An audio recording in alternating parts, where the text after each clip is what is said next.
Okay, Sophie, how are you? I'm great, thanks. How are you doing, I'm really Tim? good. I'm good. It's just kind of maneuvering into afternoon with Yes. with additional caffeine. I think I had a whole pot of coffee this morning, Yeah. so I am so with you. I'm running off caffeine and one banana. So All right. let's Okay. go. All right. Let's do it. How's January shaping up for you? You know what? January is always a difficult time Mm, for musicians, right? Like it's usually a bit of a slog. The Christmas magic is gone. yeah. You're lucky to have family, you're probably missing them, or maybe you don't miss. I don't know. But, Mm, it's January is not usually the most fun month mm, for musicians, but I am actively trying to make it more enjoyable because now is the time when you're lucky being busy. Luckily, you can maybe spend January doing things that you usually don't make time for, like, like a practice the thing that like yeah, exactly. tax Yeah. return. Oh my god. Yeah. I I mean, don't know about you, but this January I have 2 gigs and a tax return, and that's pretty much plus lessons, but that's it. yeah.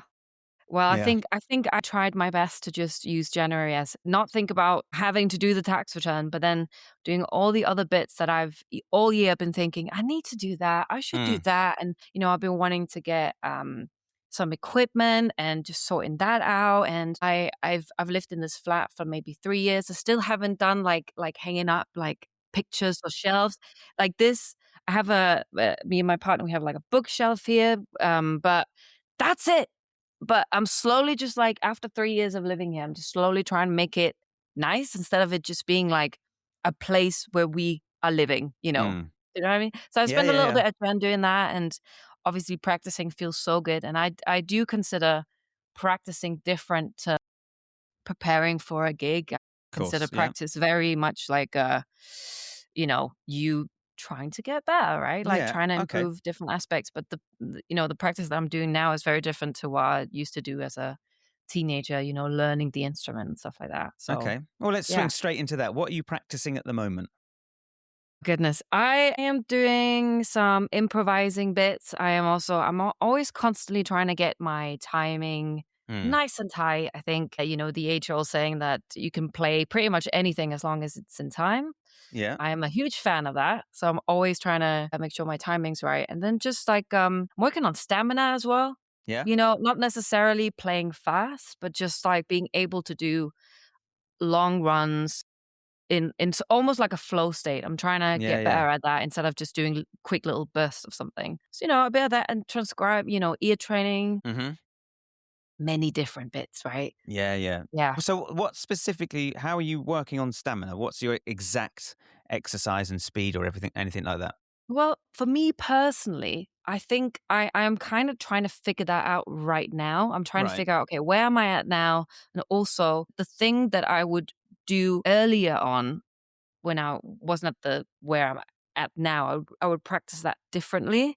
Yeah. So I'm actually trying to figure out, okay, I'm at this stage now and I can do these things. I feel like now the way that I practice, I need to change that up. So I'm actually in the discovery phase of, okay, Okay. I am not seeing improvements there, then maybe I should try this. So I'm kind of I am mainly trying right now. I will try and stick on a metronome and I will just try and play a scale or something or improvise to a click for as long as I can. Right. Like see how long can I keep this flow state going No backing without track. I would that's a part of it as well. So once Okay.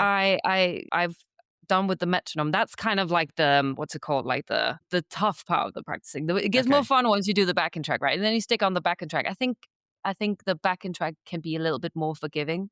Do Yeah. you know what I mean? Like the metronome will really set you straight. Mm-hmm. But then, yeah, I'll transfer that into a backing track, and I will try for as long as I can, just, like, get that flow state without because I have a tendency when I improvise, I do little melodies, and that is I think that's great, but I would also like to do the other thing where it's just constantly it'd be nice to also be able to do the other thing, be confident. That's actually mainly the key thing, being confident in doing the other thing. Yeah. 'Cause, I bet if you ask someone, they would probably say, "Oh, well, sh of course she can do that," but it's a it's me building up the confidence to also be able to pull it off. Do you know what I mean? I think that's another part of practice is the mental Yeah. aspect of it. Yeah. Yeah. Yeah. I think the psychological thing. I was talking to somebody yesterday, and I had a student this morning. and both of them were like, we broached the subject of like the psychology of music. The guy spoke to yesterday is like, he was saying, and I had this issue, that whenever you're doing an exercise, a scale or a run or something, you find that you hit a ceiling of tempo, and to break through that is really challenging. Like I was working on a Nuno Betancourt thing, and I couldn't break 120. I couldn't do it. Um, and then my teacher said, "Okay, we'll just try it at 140. Even if it's fucking terrible, do it at 140." And I did, and it was like if everything fell apart. And he said, "Now try it at 120." I was like, "That's a lot easier." He said, "If you just aim far behind, way past what you can do, when you come back to it, it's then so much easier." And the student I had this morning, I'm just getting her to move between a G, a D, and a C chord. And she kept saying out loud, "This is too difficult. This is hard. I can't do it." I was like, "Right, don't say that, because as soon as you start saying stuff like that, you believe it, and then you can't do it. Just start saying out loud, okay, it's tricky getting it, but we're going to try it again. We're going to run it again. This is getting easier. It's getting easier." Even if you don't believe it, because your brain will literally start believing the lie. And if the lie is, "I can do it, it's easy," it'll start believing it. That's exactly it. And the you're so right with just trying to push the boundary a little bit. Mm, Going to 140 is I think way I think about I used to not do that for so long, and I hit this wall for so long, and I was like, what the hell am I meant to do? Because you keep being told, if you can't do 120, don't even try 125. Don't even yeah. you need to it's always slow and go up, right? Been told that over Mm, and over. But turns out you kind of need to try and push the boundary a little bit. And that's the thing with practice. It needs to sound terrible. Like yeah. if it sounds great when you're practicing, you're not really practicing. Yeah. And I think that's the thing, like playing any instrument is such a mental game because you also need to be aware that it sounds bad. That's the Mm, thing, because some people be practicing, it sounds terrible, but they're like, "I sound great." And that's when they're not actively focusing on where to improve. But your student clearly can hear, "Oh, I'm not doing these chord changes right." Obviously, right now the mental game is being confident enough to just sound a bit bad. mm. And I bet there's also some pressure of doing it in front of a teacher, right? Who Yeah, of you course. look Yeah. up to. But yeah, the mental game is something that I don't feel like it's super talked about, to be honest. I Mm, think there's a lot of practical advice going on. Try this and try that. And yeah. I think my main struggle has been trying to get the mental game right. Mm, Because being too perfectionist in your practice space is good to some extent because you want it to get to a really, really good point, but you also can't let it stop you. You can't let it you can't stop yourself at 120 if you wanna get to 140, right? yeah. Yeah. Yeah, so, the mental game is extremely important, also for Hmm. confidence reasons, yeah. Yeah, I agree. Like, and do you think things like Instagram and YouTube have got a lot to answer for things like everything has to be perfect? Well, I am the Instagram, Yeah. YouTube generation. That's the thing, when I went to gigs as a teenager, I didn't know that people were making mistakes. I Mm, just assumed it was perfect, doing live. But then obviously as I got older and I see, old concerts, I'm like, oh, that doesn't sound like the record, yeah. But gosh, do I think? What I mean by that is that when either people are practicing, and even if they're practicing on their own, they're kind of really beating themselves up because they can't get it, and it has Mm, to be perfect, because what they see constantly online with YouTube and Instagram is perfect renditions of whatever it is that they're doing, and yeah. then they're then piling more psychological pressure on themselves, which is not needed. That I definitely see happening. Mm. I also wonder if it's a part of people them pushing themselves even harder because everything is so perfect. I also think recent years, I think there's been a lot of awareness about social media is in real life, and Hmm. there's been a lot of miming going on. There was a certain Mm, guitar yeah. player who got cancelled because they were miming and Yeah. stealing Yeah. licks and riffs and all that. So I think there is an awareness and appreciation for, okay, everything doesn't need to be perfect, but at least when you watch someone do something, you can be like, holy, I need to get to that point as well. So, and it's good that you can find all that inspiration out there. Yeah.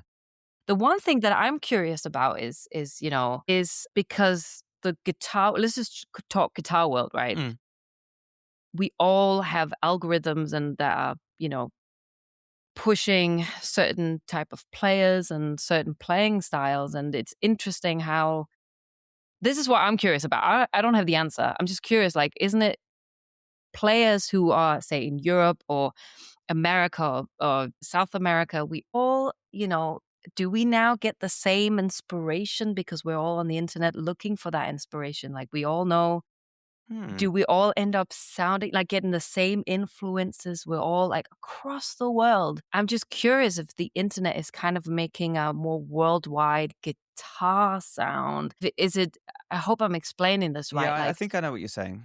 because it's like your musical and your playing taste is developed from the influences that you take in, right? And you Hmm. pick and choose. Hmm.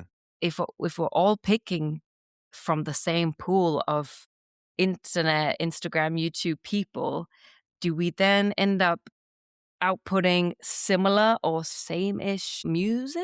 I mean, Like I know what you're saying. I don't know. Like, I've noticed a trend, particularly with younger players, that there's a very similar style of phrasing, and that's what I'm saying. That's what I'm there's a saying. very similar style of bending and the quick slidey thing. Like when you used to people like Guilty. you and you hear that people like Tim Henson. Like I'm not a fan of his music. I've listened to it. I've tried it. I'm like, it's not for me. I appreciate how good a player he is, but then I can see that filtering down through the younger, like how he's playing that very, almost a very slappy staccato kind of playing, but his lead playing and the phrasing is very similar. You definitely wouldn't say that he listened to a lot of, I don't know, Jimi Hendrix, but Mhm. like not to the point where he sounds anything like Hendrix. Not the way that John Mayer and Stevie Ray Vaughan, you can hear Yeah. Hendrix in their playing. I can't hear, I mean, I haven't listened to a lot of Tim's playing, but I can't hear a lot of, maybe I'm talking shit. I don't know. No. But Maybe I need to I hear listen to what more. I know exactly what you're But saying. Yeah. the phrasing thing, how they're phrasing notes, they're coming up with phrasings, motifs, melodies. It's all within this kind of bubble that's outside of the stuff that I used to listen to. Like I grew up on all the 90s stuff like Nirvana, Pearl Jam, Alice in Chains. That's where I got all of my stuff from. And that is directly taken from blues, hard rock, heavy metal stuff from the 70s. So, yeah. Yeah, I think they call it the boomer bend generation. listen, we all love a boomer bend. It's I a don't know what classic that for a means. I reason. don't know what that means.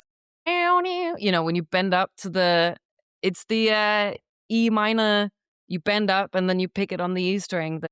All right. Right. Okay. But we love a boomer bend. It's a classic for a reason. Yeah. I guess I'm just curious to like I am from Denmark. Like in theory, if there was no internet, if there was Mm. no, obviously I would have the pool of probably American artists and guitar players, like Jimi Hendrix and who was big, Eric Clapton and John Mayer. They would probably come into the Danish field. Mm.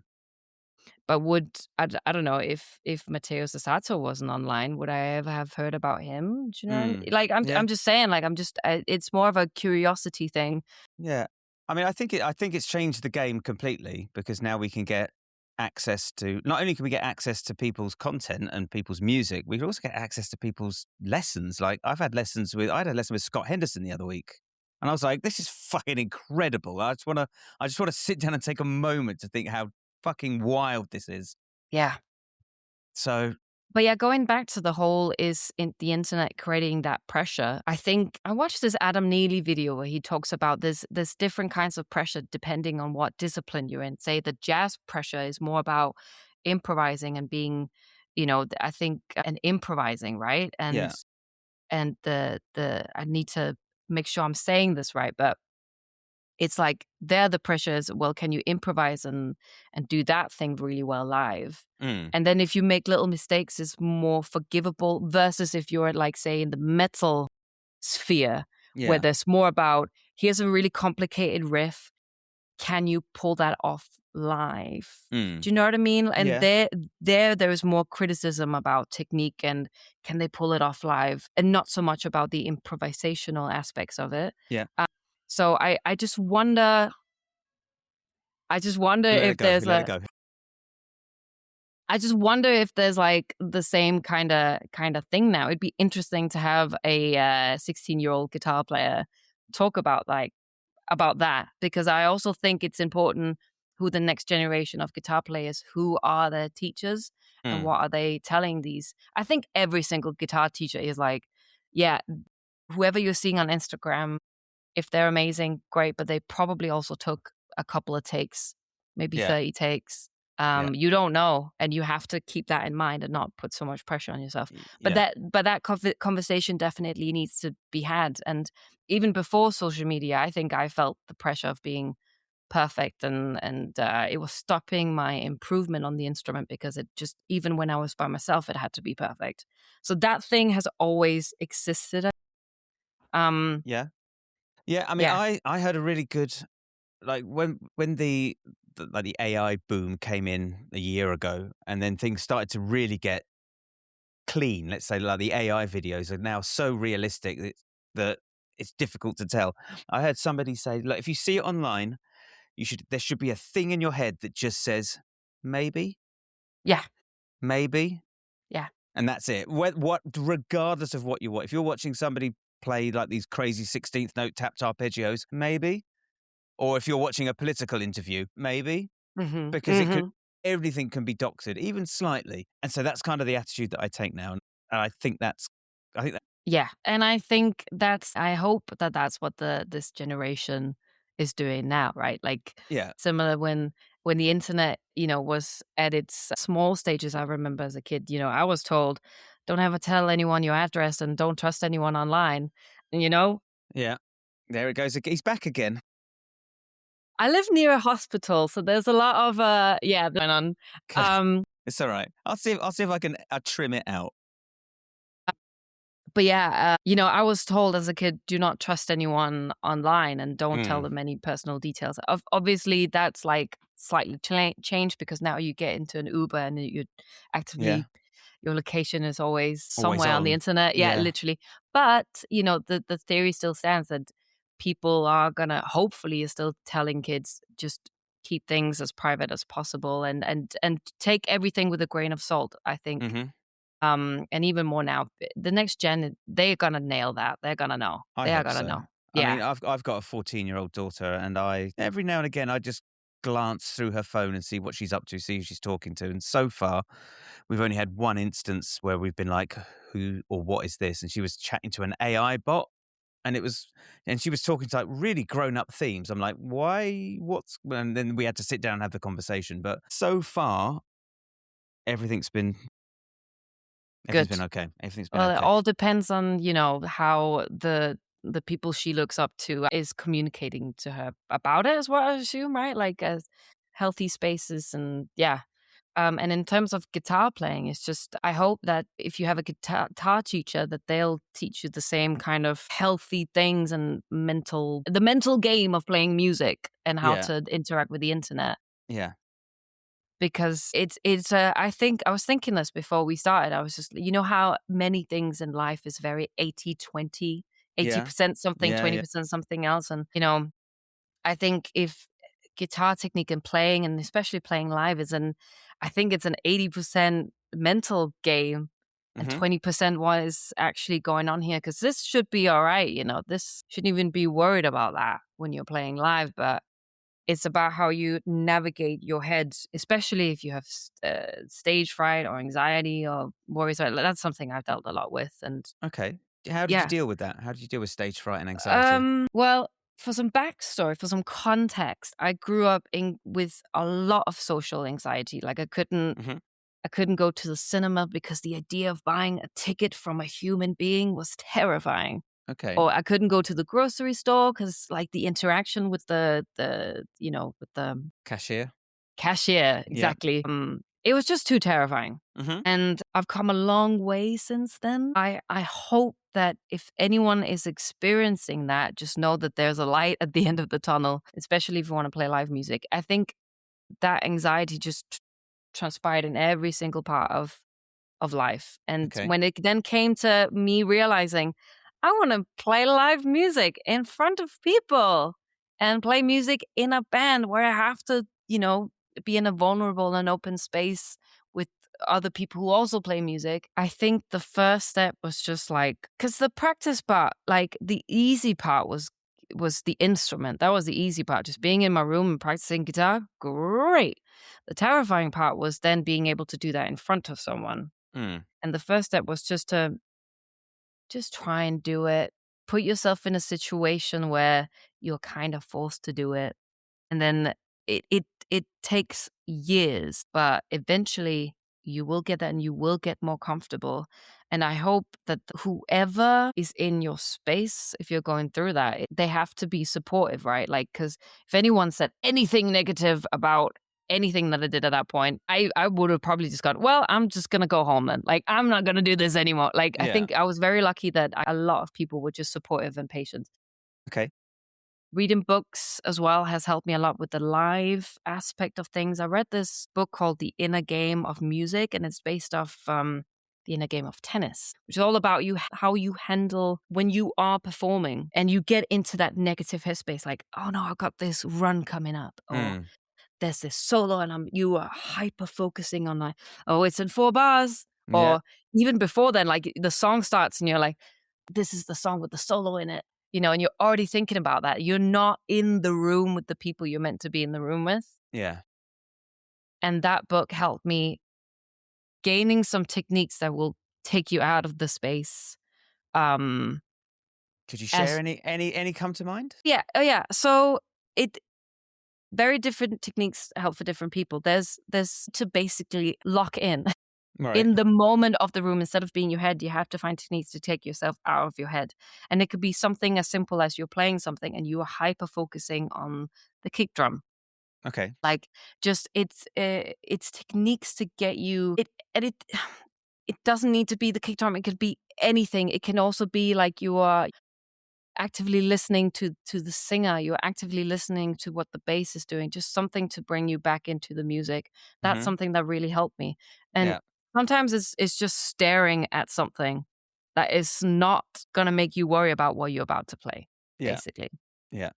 But anxiety is very different to different people. Some people have stage fright because they're terrified of playing in front of their friends. Mm. Other people have stage fright because they're terrified of playing in front of strangers.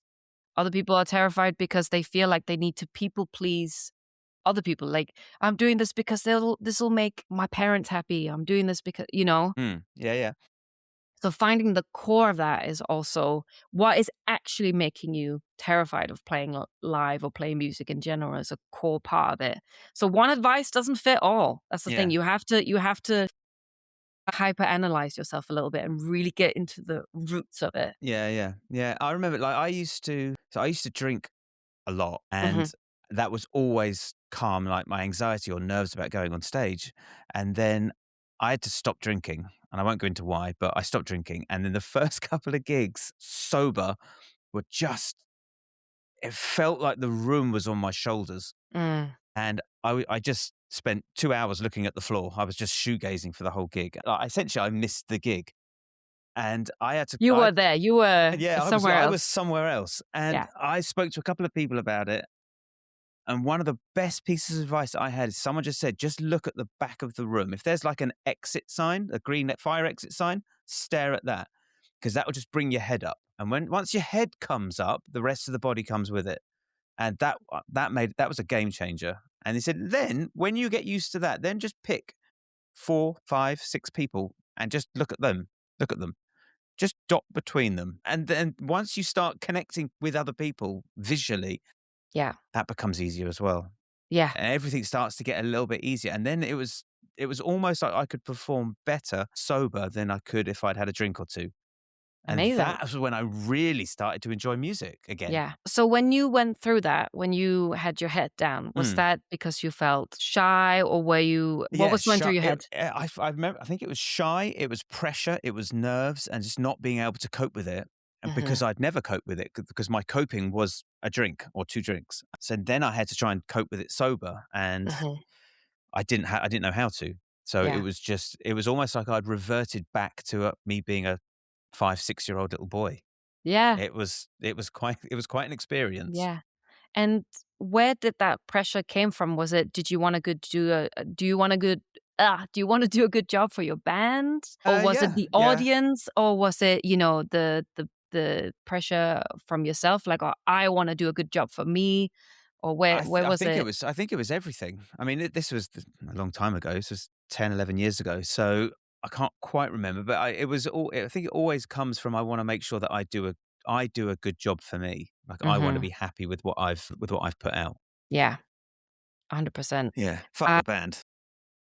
I don't care what they think. No, if I remember being a teenager, I think I had just picked up a little bit of like, because I'm from a small town, like Mm, there was no female instrumentalists at all in my area. I hadn't heard about any. yeah. And I didn't clock that that was a thing until some adults told me, you are a female guitar player. And I was like, in my Mm, head, I was going, is that even why do we need to talk about that? Like, I didn't get it, right? yeah. And then it's only when I became an adult that I realized that all those people who told me, you're a female guitar player, and everyone's saying that they haven't ever seen a woman play Mm, good guitar. I think it's funny, the people who told me that that was a thing, that got into my head. I was like, I gotta prove all these dudes that yeah. I'm not gonna be that, But if no one had ever told me, I would have just been la-di-dying around. Yeah. But I got told that that was a thing. Mm, And I just hope if someone's, because later down the line, I kind of realized I feel pressure because I want to prove something. I want to prove right. that I'm not a part of this shitty female instrumentalist, whatever thing. Yeah. That is obviously not a thing. Mm, And yeah, it's just, I hope if anyone is listening to this, it's just like, that is a completely sort of made up pressure that I put into my head, and I hope if anyone, and the irony being it was that that made me shy, and that made me feel pressure, and that made me feel I had a really high standard to live up to. Like I could make no mistakes. If I made a mistake, I would be a part of this like pool of shitty female instrumentalists, and it's mm, just is crazy that that was just a thing that made me feel so shy because it wasn't something I actively experienced myself. It was someone who told me that yeah. that was a thing. Yeah. I mean, I guess if you've never been exposed to it, you would wonder why it is a thing, and I don't know why it is a thing. But when I went to college, there was one female guitar player, and this was 2002. Yeah, I don't. But I never saw it as a thing. I actually thought it was cool. It's like girl guitar player, sweet. Yeah, Why aren't there exactly. more of them? Why is Yeah. because there was loads of female drummers, there was loads of female bass players. Mhm. Most of the singers were girls. Mhm. Um, it's like why? Yeah, I don't know why. exactly. But it's just to sort of say that the pressure can come from so many different spaces, right? Like Mm, I talked to someone who felt pressure because they've been told from since they were a kid that they have a talent on the instrument, mm, and they have to share that with people to make them happy. yeah, So they were feeling like they can't make mistakes, or they have to perform exceptionally well because otherwise it will make other people really unhappy. yeah, And they have to play, otherwise people will get sad. That is a crazy pressure to yeah. have, I right? know. Like, Yeah, wow. yeah, So I guess what I'm trying to say is like really discovering where the pressure is coming from. It'll take some, you have to talk to your belly button for a little yeah, bit. Just be yeah, like, what is going on? Because the issue definitely becomes a thing when you're taking that into your practice space. That's what happened to me. I couldn't even make mistakes when I was practicing, and that mm, gets you nowhere. I'll yeah, tell you that. yeah, I was at a ceiling for a long time, and then yeah. someone told me, "Yeah, you need to sound a bit shit." I was like, Do I? But "Can that's I?" yeah, yeah. Yeah. Yeah, that's yeah. I've stopped. Like I have some talented students, and I actually stopped telling people that they were talented for that reason. And the other reason is if you tell someone they're talented, sometimes they just take the foot off the brakes. They're like, oh, or take the foot off Mm. the accelerator. They sit back and they're like, okay, I'm talented. I was like, no, you still got to work at it. Yeah, yeah. So I think it's just easy just to bypass it and not mention it at all. Yeah. Everyone's doing the same thing. Everyone's working through the same thing. People will just progress at their own pace. That's it. And it's also realizing, and I felt like I needed to be told this 1,000 times, which is realizing the things that you are good at. Like it's very rare that you're good at everything at the same Mm, time, right? So yeah. it's realizing what is your niche. Usually your niche or the thing that you're good at is just the stuff that you enjoy and comes naturally to you. Mm, And there is nothing wrong with that. Like, I think maybe that's what social media can sometimes, because that's something I feel. I see something sick on Instagram. I'm like, damn, I need to work on my country playing. yeah, yeah, Or I hear or I'll be like, I'll listen to some beautiful acoustic singer songwriter thing. I'll be like, damn, I really need to work on that thing. And yeah. it's just like, yes, but also it's No, okay to yeah, it's like, yes, great, do that thing, but yeah. also just be mentally sort of healthy about it and take it as an inspiration rather than, "You must be able to do that right now, otherwise Yeah, you're yeah, yeah, shit." yeah, Yeah. yeah. I had a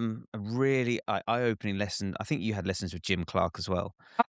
Gym. This was Yes. about, I don't know, 18 months ago, I think. And we were having this chat, and he's like, right, what I want you to do is I want you to think of like top trumps. What are you really good at? Like, and just list all the things you're good at. And if you want to list the things you're not good at, fine. But I think I did anyway because I'm just kind of like that. But he said, That's how all it the, is, right? It's easy to think of everything you can't yeah, do. what I Yeah. can't, like, my country banjo rolls are really shit. I can't play over jazz changes. He's like, no, so what are you really good at? He said, like, players today, like, don't specialize. Everybody's trying to do everything, and you're just watering everything down.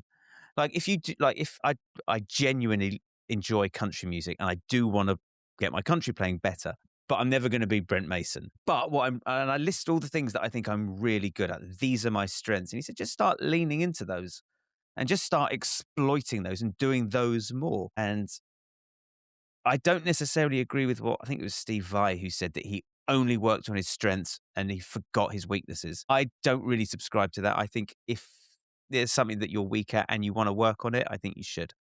Mhm. Yeah. Especially things like sight reading as well. Like I hate sight reading, but I force myself to do it because Yeah. I'm able to get work with it. Yeah. Question for you then Mm, is, do you think that that's something, say like a guy like a Steve Vai, right? Obviously technical genius, and if he never worked on his weaknesses, I feel like he's also very much like a songwriter, right? mm, Would you say that someone who maybe does more session work or theater work, or someone who, the guitar is a tool and you are a hired gun, yeah, do you think that that's probably when you need to have more of a wider toolkit yeah, compared to if you're more of like a songwriter yeah. type of character? Do you think there's a difference in what you should learn and focus on? Yeah, I think if you want to do the session thing, if you want to do pit work, you want to work in orchestras, even if you want to do function bands, you're going to have to play everything from like Brown Eyed Girl right the way maybe through what's a jazz standard? There's a Nora Jones jazz standard that's kind of been thrown in that everyone now has to play, right up to kind of Guns N' Roses and Bon Jovi. So you've got to have all of that kind of singer songwriter accompanying kind of guitar playing skills. You're going to have to be able to do some kind of changes, some kind of jazz vocab, and you're going to have to get some of your heavy metal rock shit up to scratch Yeah. as well. So if you want to do that, then you're going to have to be able to play a little bit of everything. Yeah. But then if you're an artist, singer songwriter, or an artist writer, then definitely you can just say no. I just lean into everything I'm really good at. Like I wouldn't expect Ed Sheeran to be able to play anything that Nuno Betancourt can do Yeah. because that's just Yeah. not in his wheelhouse. He doesn't need to. Yeah. And that's where I think, again, going back to figuring out what you want to do and what your thing is. Yeah. I would imagine Steve Vai on the Nora Jones thing. Mm.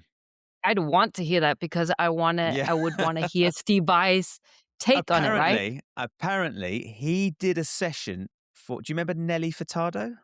Yeah. he played on her I think he played on her album, and I was like, "Really?" Because I've listened to it and I can't hear Steve Vai on it, but maybe he's doing his maybe he's got another wheelhouse that he's never shown to anyone. That's it. But, the thing is, you would if you hire Steve Vai to play, a function band and do Nora Jones, what I imagine happening is he's gonna do the Steve Vai thing, right? Yeah, Whereas if you hire a session player, they're gonna, stay more true or have that wide toolkit to be able to pull everything off. And yeah. that's when, I feel like you have to decide, do I wanna go down this artist route where I create my own sound and my own thing, and that's the Mm, thing I'm gonna spend my energy on? Or do I want to be someone who's more of a hired gun and can do, yeah, many different things? Yeah. yeah.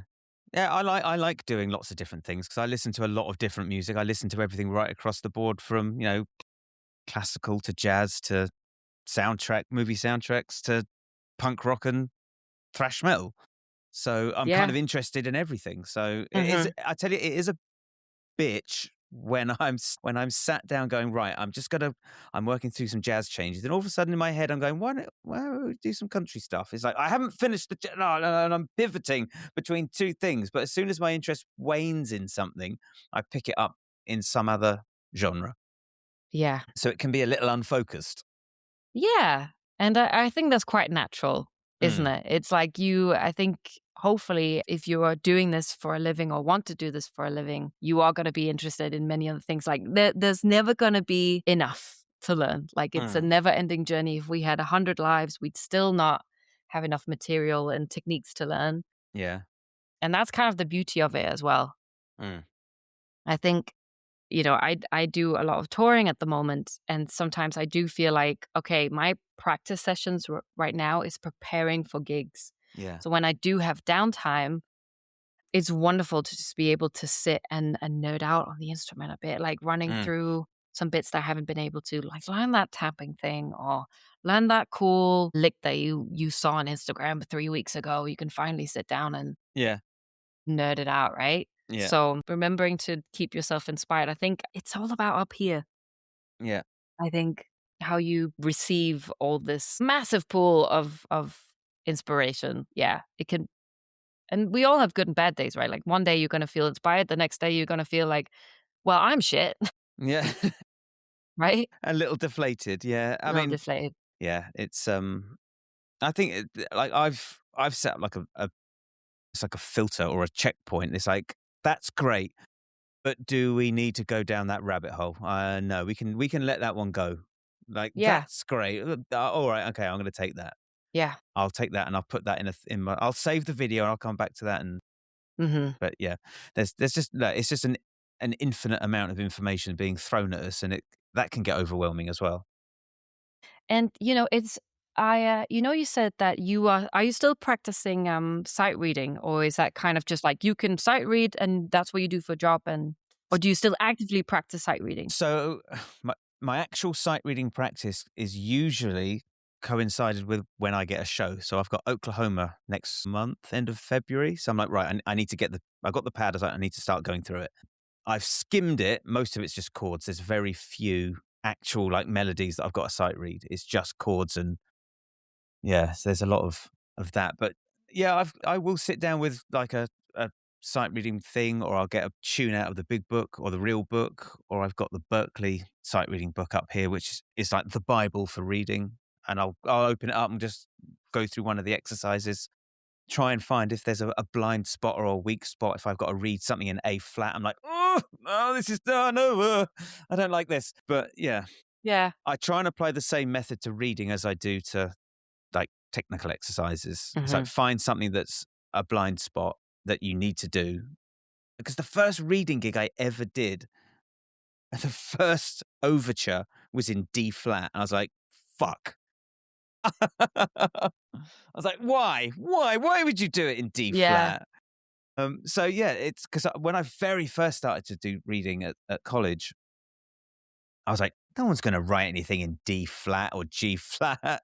Where would they do that? Yeah, There's no way. why would anyone do yeah, and then the first the first opened up the page one, it's like, "Mother" That's hilarious. so, yeah, Yeah, I do. I don't practice it enough. I should do it more. I should do it more. In fact, I'm going to put it on my list of things. Just 10 minutes. Do 10 minutes. Yeah, you are an inspiration because I am definitely not practicing sight reading. Mm,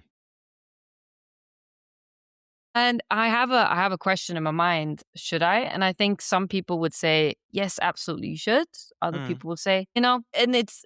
I just happen to be right now at a point where I am not. I have not been given any work where sight reading has been necessary. yeah.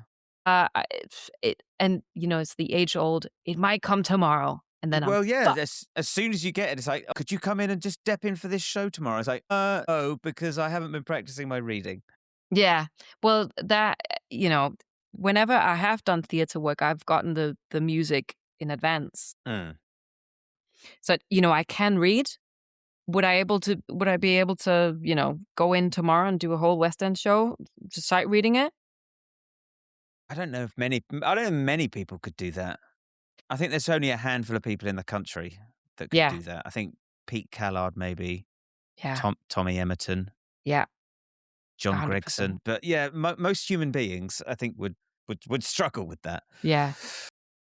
But it's not something it just happens to be the pocket where I'm in is where I think ear training is way more important. Being able to hear Yeah, something and then being yeah, able to yeah. translate that immediately on guitar is way more important. Okay, so let's do that then. How do you practice ear training?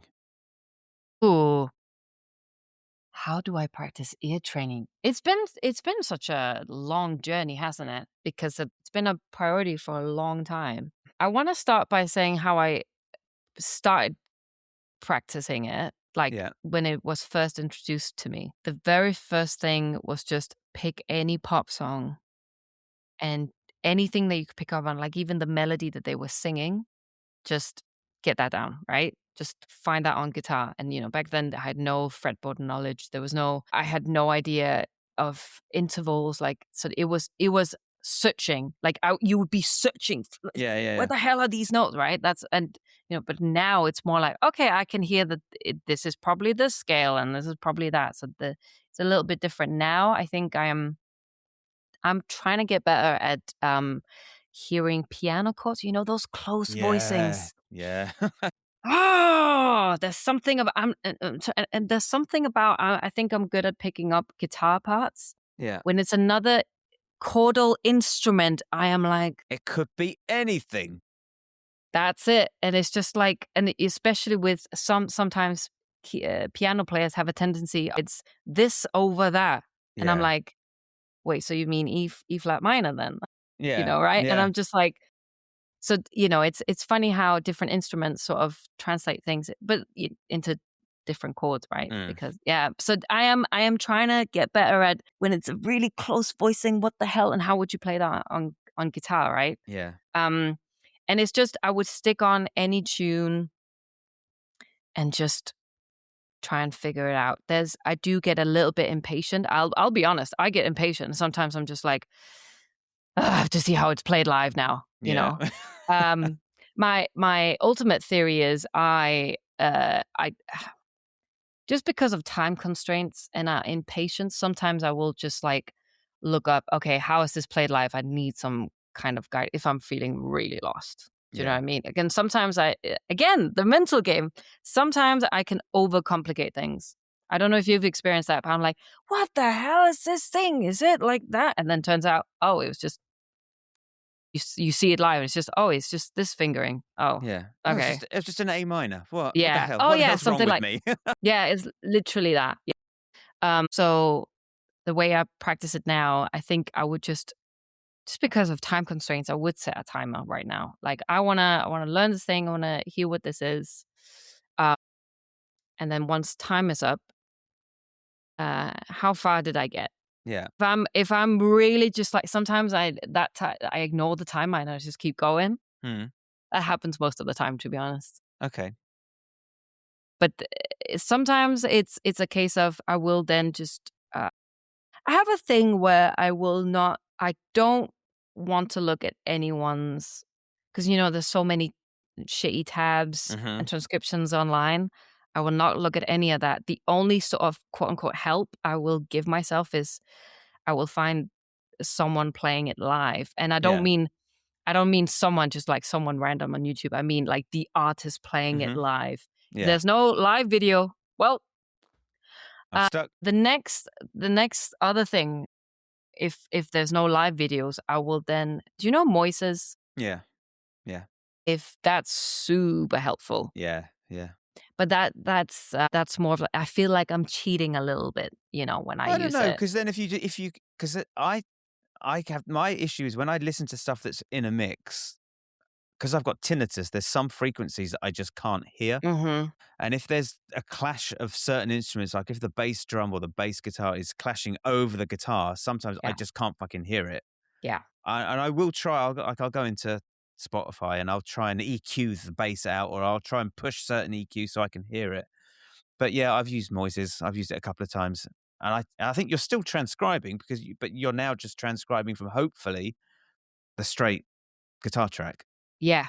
Well, the thing is, I think I have different games for not games. I have a different approach to if Mm, I'm practicing ear training versus if I need to get this down because I need to learn it now, yeah, right? If I need to learn it, I'll use every single tool I got. I don't yeah, care, yeah, like, yeah, right? Because I got usually there's not a lot of time to prep, so it's just like, yeah, uh, but if I actively want to practice my ear training, I need to be realistic about what situations I'm going to be in, and realistically, I'm going to be in situations where someone's like puts up a Spotify, you know, track and like, yeah, or like something from the studio, and they're like, yeah, play this, yeah, and I need to be able to and then play it. yeah, And I won't have Moises, I won't have a live video or anything, so when I'm practicing the ear training, I'm trying to be mindful of I need to just be able to pick this up as quick as possible mm, without and that's why I call it cheating. It's not cheating, it's just cheating in my head in the practicing space. yeah. Does that make sense? Yeah, Like, no, it's I do yeah. the like, if it's a gig and I've got 24 hours before I'm on stage, I will use YouTube videos, I'll go onto people's shitty tabs, I will look at video lessons online, I'll do whatever it takes, and Yeah. then I'll just fine-tune whatever if there's any errors, I'll just fine-tune them, be like, "Right, no, I can't hear that, that doesn't sound right," but if it puts me closer into the ballpark, then yeah, I'll use whatever I can use. Yeah, that's it. Um, so and Moises is a great tool for that, I think, 'cause,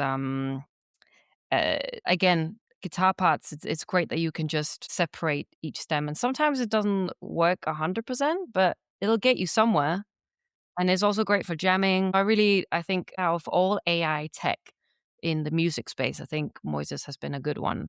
Yeah.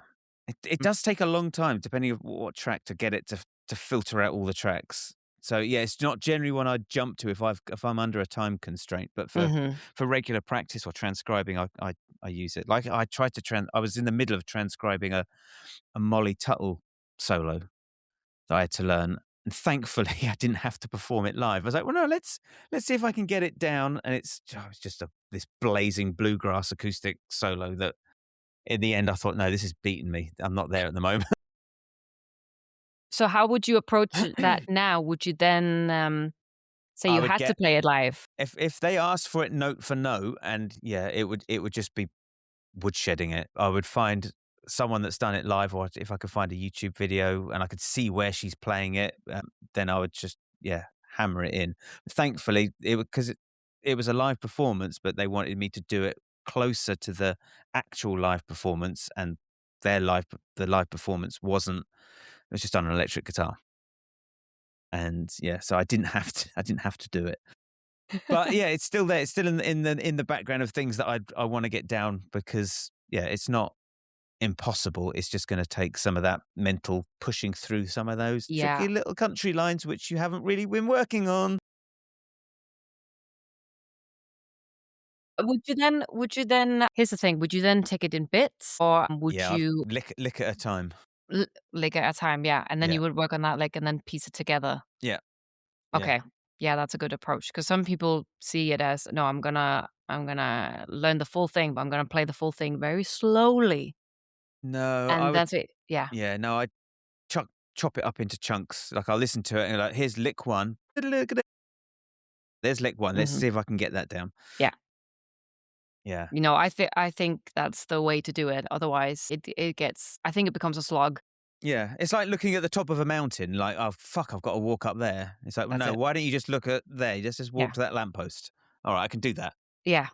But the thing about watching the live videos, as great as it is, I think, and you tell me if you find this. Sometimes I see other people's techniques and I'm like, great, you did that thing. Clearly, when I'm doing exactly the same technique that you're doing, it's not for my technique. Sometimes it doesn't come across as well. Mm. And, sometimes there's this thing of, do I just choose to try and learn their technique the way they're playing it, or should I try and modify it to my technique so that I can pull it off, tomorrow for the live show, right? Um, that's if you're in a time constraint, that's a decision you have to make pretty quick. Yeah. Like, do I learn it exactly like they're playing it, or should I do it my way? Yeah. I do it my way. I do it my way. Yeah, And I like think. everything, the guy I spoke to yesterday, like we were talking about learning solos note for note. He's like, I do 80%. I'll get most of it, but then there are just certain phrases or certain bits that when somebody plays it their way, I look at it and go, that doesn't make sense to me, but I'm going to play it like this. This makes more sense to me. So I'm just going to do on that section. I'm just going to kind of do my own thing. This is like a B minor-ish kind of pentatonic run. I'm not going to learn that note for note. I'll just do my own Mm. thing. Mhm. But yeah, I will try and take the big chunky main themes that everybody's expecting, and if there's little flourishes that are just what I call filler, I'll just do my own thing. Yeah. Yeah. Uh, There's some things I look at, I'm like, I'm not learning that. I'm not learning would that. would you do that is that also for the theater world? Yeah? Yeah. There's some solos that are transcribed, and you look at the dots and you go, right, no, okay. I'm not learning this note for note. Let's just look like most MDs. I'll ask them, like, do you want me to play this as written, or do you want me to? Can I just? He said, no, you can just do your own thing. I was like, I'll just look at the pitches and look where we're going. Like, okay, so the top note is an F sharp. How do we get to F sharp? The easiest way for me is to do it like this, but it's not Mhm. what's written. Yeah. But so long as I'm hitting the points over the changes, if it's kind of a changes kind of piece. Yeah. Sometimes the MD just says, no, that whole solo, you can just do whatever you want. I'm like, I'll do whatever I want and I'll change Yeah. it every day. Every day will be different. Yeah.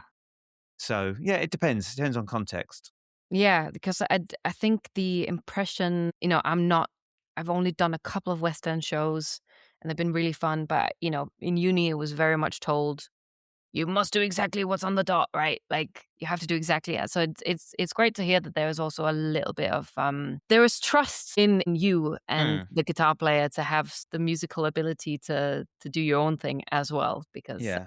yeah, I think sometimes I have run into situations where I thought I've been given something and there is a guitar part and I'm like, surely they just want me to do that kind of a thing. Mm, And then I walk into the room and they're like, no, no, well, actually, I didn't walk into the room. I did ask them beforehand, but I was like, yeah, do you want me to do exactly that thing? Or is this more like do this kind of follow this vibe? yeah. And sometimes it's been, no, I want you to do exactly what I Yeah. sent you. You're I was like, doubling the trumpet, so it needs to be spot on. mm, Really? Okay. okay, okay. Yeah. And that's fine. It's just as long as you know, then you can be prepared for it, right? But that's something I used to be a little bit scared of was asking the MD, Mm, what are your expectations of me? yeah. And please don't be scared to ask people if you're working with an artist or an MD. Like, just ask. Yeah. In my head, I used to think that would make me look unprofessional, like I didn't know what I was doing, because surely a professional guitar player wouldn't just know what to do. Mm, But no, it's a good thing to just have the confidence to ask that yeah. question. Well, the two options is you ask and risk looking stupid, or you don't ask and you risk fucking it up. Yeah, And which of those two are you going to choose? And that's it. I would rather ask and look a little bit foolish. Yeah. But But the thing is, you don't look that's the that's thing. the thing. In my head, I think, oh, no, if I ask this question, they're going to think I'm an idiot. Yeah, But I've asked a bunch of other people, and they're like, ask, yeah, always ask, yeah, always ask. Like MDs are happy that you're asking because A, it shows that you care. and B, it shows that you're paying attention. That's it. Like I only realized this because I think I was doing a function gig and it was my first time using IAMs and we were going to Qatar Hmm. and I was like I didn't ask any questions about it because I wanted to seem professional. And then once we got to the gig, the MD was like, "Yeah, I was wondering if you were going to show up because you didn't ask me a single question. Everyone else was like asking questions, Yeah, yeah. being in touch. I was just like thumbs up, see you Mm. there, Yeah. and nothing else from me, right?" And they were like, "Yeah, no, I thought you were gonna flake on us." And I was like, I didn't realize. I thought I was coming across really professional and on my shit, but Yeah. apparently, yeah. So it's always ask, and I would Mm. rather. And so I've done a little bit of MDing myself, and that feeling is so true. Mm. If I have a band that haven't asked any questions, I do get a little bit. Either I've done my job really well and told everyone perfect amount of information, Yeah. or that rehearsal is going to be a nightmare and Yeah. they've not prepped or they've not done their stuff. But so always ask is definitely Yeah. great advice. Don't be I afraid to I ask. agree. And before we go, because we're now teetering on an hour, I've got to ask, like, what's your approach to getting better, and how do you Oh, measure getting better? hmm. Let's start with what does getting better mean to you now? What does it mean? It's a big question, Ten. Yeah. It's a big what getting better. Getting better is always easy to forget where you started and where you came from. Sometimes you lose yourself in the source. Yeah. How do I measure getting better? It is usually random moments where I'm like, holy shit, I did that thing. And a year ago, I couldn't do that Mm. thing.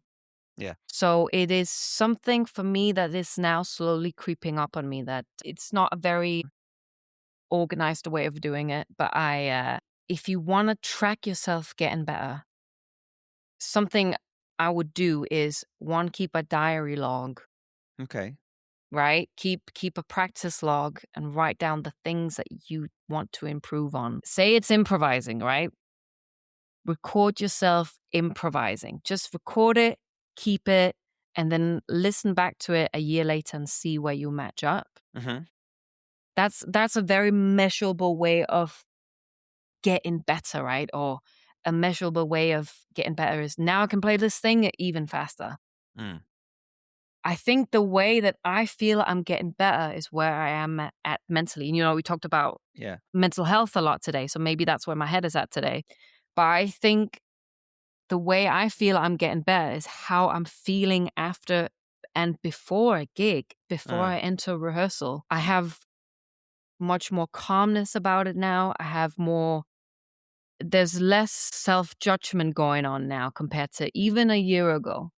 And that is something that has helped in every single aspect of my playing. It's helped in the way I perform and yeah. So does that make sense at all? And yeah, no, it does. I mean, it's your own interpretation of it, and it's your own, it's your own measures, should we say? Yeah, I Because think I some people, like you touched on speed. Like some people just say, if I'm getting faster, I'm getting better. Some people mhm. have said, if I'm able to hear a fucking weird piano chord progression, I'm able to then get that on guitar. Like all of those things, you can measure getting better. Like it can be, I'm finally really starting to enjoy performing, whereas before that it was an anxiety filled nightmare. Yeah, I think that's where I think my way of getting better a couple of years ago I would have answered exactly like you said. I would have said, "Oh, I'm getting faster or I'm improvising better.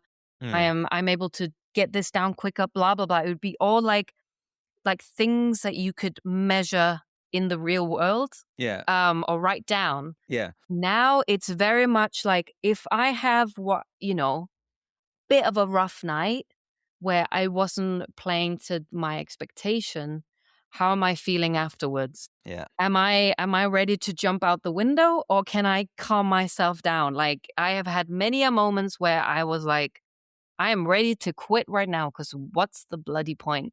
yeah, And I'm not, and I'm happy to say I'm getting better at dealing with that now. yeah. Um, I think that's a maturity thing. Like I think teenagers are like, oh no, it's can I get faster? Can I get faster? How can I play this song? Mhm. Which, like you said, they're all valid answers and valid aspirations. They're valid goals. But yeah, I just find it interesting. Like, and also, how did you learn music? You said you grew up in a small town in Denmark. So what was your first kind of lessons like, or your introduction to the instrument? I learned my first song was I was a big emo girl. So I Mm. learned there's a band called From First to Last, and there was this acoustic song. Hmm. I think it was called Emily. Okay. And it's a classic emo song. And I found out a couple of years ago that turns out the lead singer, who I had a huge crush on, is his name is Sonny Moore, and he is now Skrillex. So he went from Okay. emo band, screamo band to being Skrillex. Anyway, that was a Okay. side story. Self-taught, Yeah. and then I So how were you self-taught? Were you just put songs on and try and learn them? Was there, I'm it was assuming just you're it was YouTube?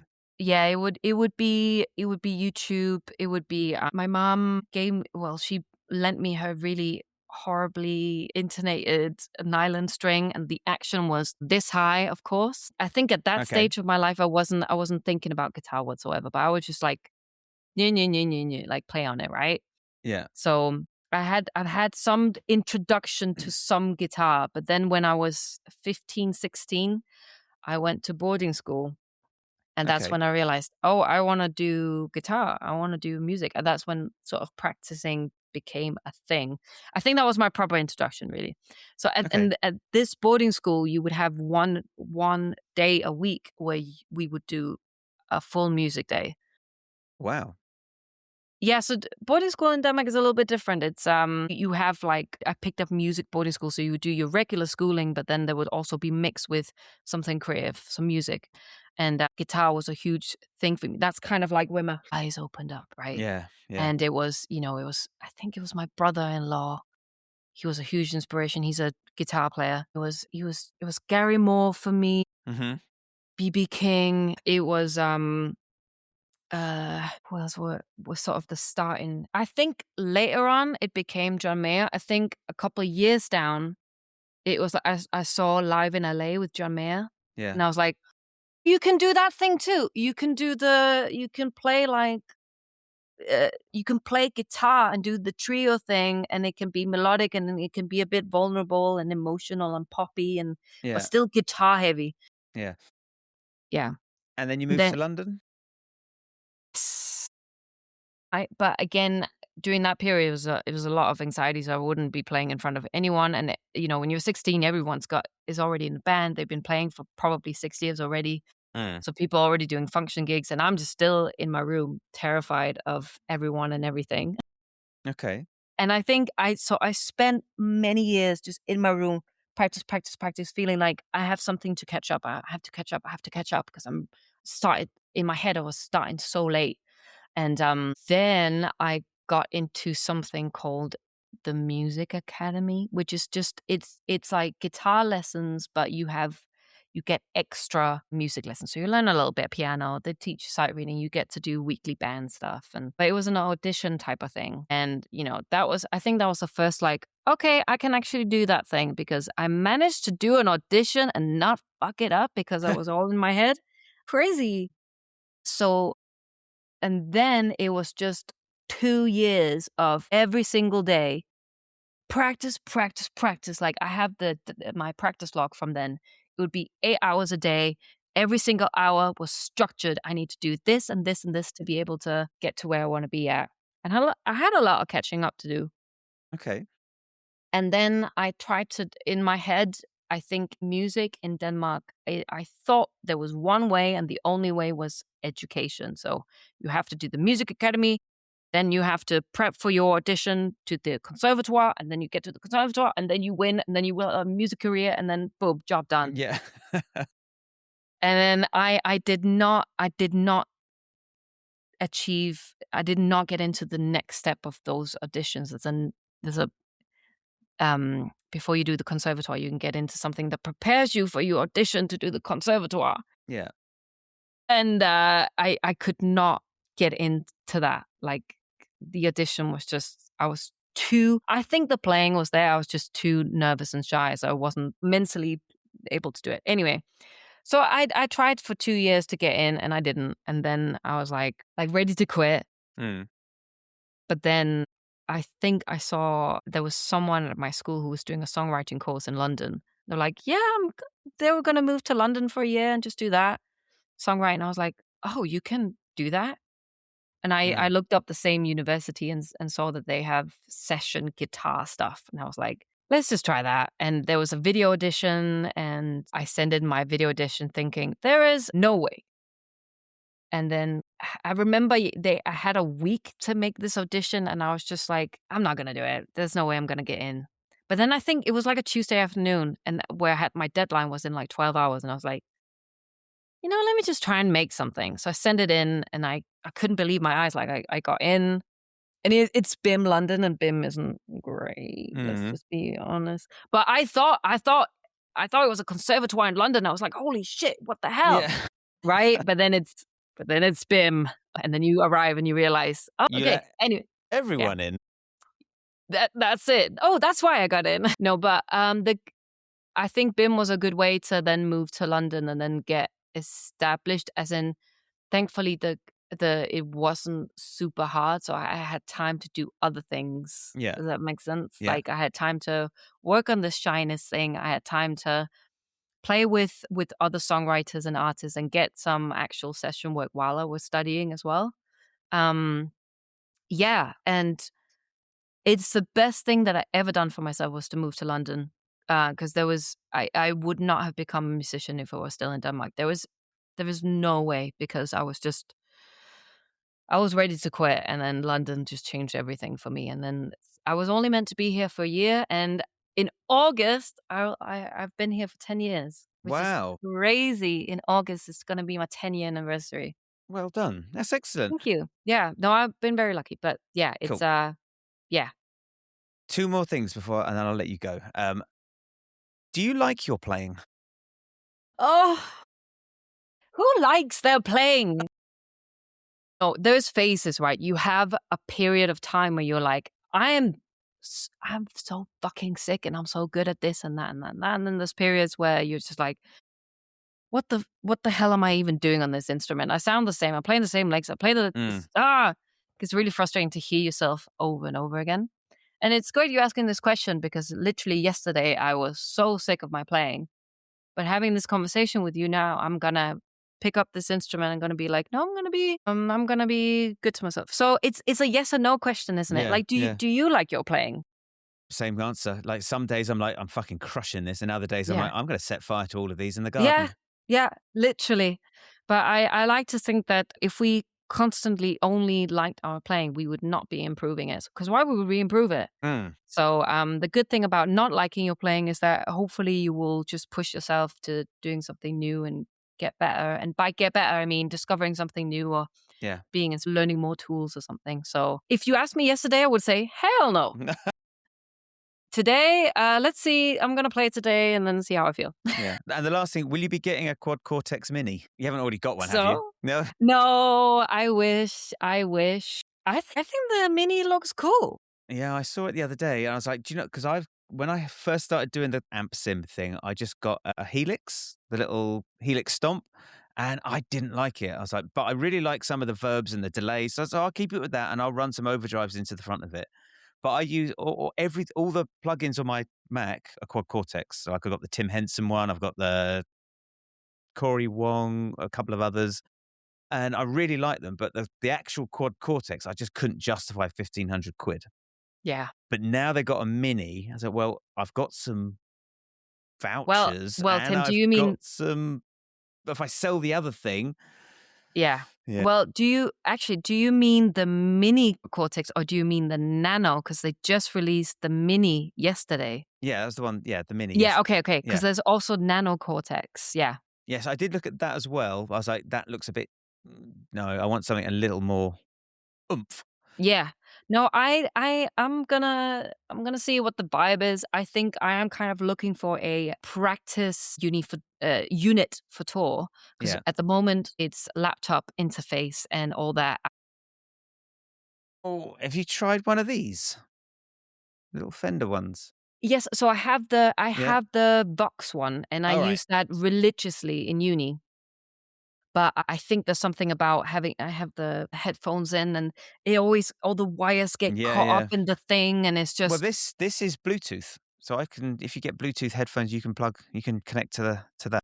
yes. The thing is, I would, but something like the Cortex Mini, it would be great, because you can then change your tone a lot. Yeah, it's a lot easier. It's a bit fiddly with the little Fender thing. Yeah, so I think that would be wonderful.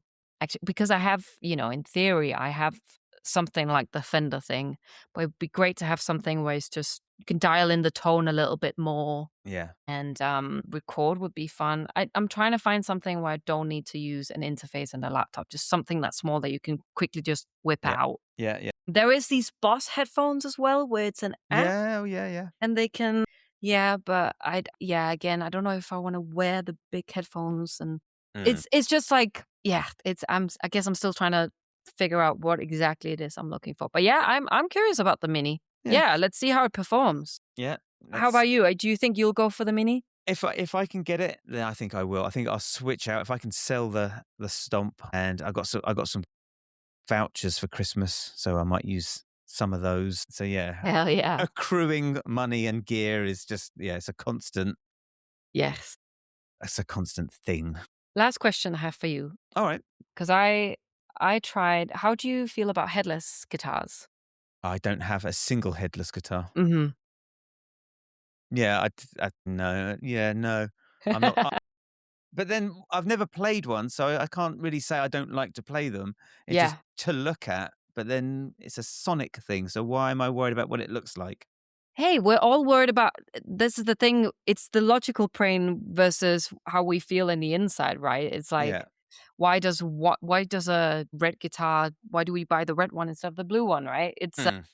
at the I feel like you need to just get the guitar that makes you wanna pick it up every single day, and if that means that it has to look pretty, Yeah. well, then so be it. Like, yeah, I just got a really lovely D'Angelico guitar, and, Is I'm it to really hand? Can we enjoying it. see it? See, I was gonna get a Gibbo. Right. Lovely. There's something so lovely about hollow bodies. Now, I've been wanting a hollow body for a second, but I just can't justify the Gibson prices right now. Yeah, they are ridiculously expensive. They are, and So I've been I looking for 2 or 3 years now, and I'm I got just this a few years ago. It's a Gretsch, oh, I was looking at Gretches, and yes. I played it next to a Gibson and an Epiphone. I was like, well, it was about 500 quid. Wow! And Hell yeah. I was like, well, I can't really feel the difference between this and the 3 grand Gibson, so I'll go with this. Yeah, I And think that's where I ended up. I was ready to put that bag down mm, on a Gibbo. yeah, But then I played some and I was just like, this is great, but also I just played a guitar that was a grand or like you said, £500. yeah, And I got the same vibe from it. So I wonder if I just want to own a Gibson to be able yeah, to say I own a 335, yeah, yeah. you know? See, I'm not a Gibson player. Like I had a Les Paul and I sold it because I just Hmm. couldn't. The neck was really fat and it was so heavy. I was like, Yeah. I don't want to play this guitar, Hmm. and so I got rid of it. But I had to use one on a session a couple of years ago, and they just sound amazing. Like you hit a G chord, like oh, that's the thing I've been wanting to hear, but I just can't So, fucking play it and lift it. Yeah, I don't know. I think I've got quite smallish hands. mhm. So I just didn't get on with it. But maybe there's a Gibson out there that's got a nice thin neck that I can get my hands around and doesn't break my back. Yeah, But yeah, that's it. they do sound incredible They and sound nothing. so good. No, Yeah. I had my first guitar that I saved up for was a Les Paul Studio. Hmm. That thing sounds incredible. I haven't played it in years Yeah. because I'm not a Les Paul player. And again, like you said, the chunky net is chunky. Yeah. So, but damn, I will use it. I will never get rid of it because it's my first guitar. And I know I have a feeling I'll use it one day. Yeah. Uh, So anyway, I will let you go. Thank you so much for your time this morning or this Thank you for afternoon. having me, Tim. Like, sorry, I yap a lot. No, no, it's fine. It's fine. But yes, we'll speak soon and thank you very much. We'll speak soon, yeah. And yeah, thank you for having me on. I'm looking forward to hearing your next podcast. I think who's next? It's coming out today. It's Brad Williams. Okay? Do you know him? No. I found him on. I let Instagram kind of do its thing, and the algorithm just keeps throwing players at me. But I think he's based in Nashville. Is he Nashville? He's in that area. Like, not, maybe he's moved to Nashville, but he's originally from somewhere else. But yeah, like wonderful player. Really, like I get the impression that he's got a physics degree because he's really fucking smart. Yeah, And yeah, it was a lovely conversation with him. Really cool guy. fantastic. Well, So I'm looking forward to hearing it. thank you, and we All will right. speak Well, soon. Thank you very much for your time. speak soon. Thank Thank you. you so much, Tim. Take